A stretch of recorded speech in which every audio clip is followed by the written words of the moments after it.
In today's video, I'm going to teach you how to turn on or off improve Siri and dictation in iPhone. Alright, I'm on the iPhone home screen right now and we're going to change this setting through privacy and security inside the analytics and improvements menu. First, I'm going to open the settings app, the grey gear icon. If it's not on the page you're on, just swipe left or right until you spot it. Once you see settings, go ahead and tap it to open. Okay, now settings is open and we need to go into privacy and security. That option is lower down in the settings list, so at this point I'm going to scroll down. I'm scrolling steadily and watching the labels as they move up the screen until I see privacy and security. Alright, I see it now, so I'm tapping on privacy and security. Now we're on the privacy and security page.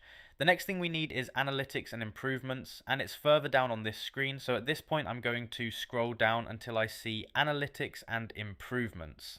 Alright, I see it now, so I'm tapping it. Now we're inside the analytics and improvements screen. On this page, look for the toggle called Improve Siri and Dictation. You'll see a switch next to it, so at this point you can turn it on or off depending on what you want.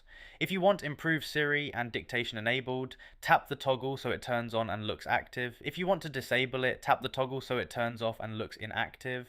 I'm tapping it now to set it to the option I prefer and you'll see it change immediately. There's no save button here, so the change applies right away.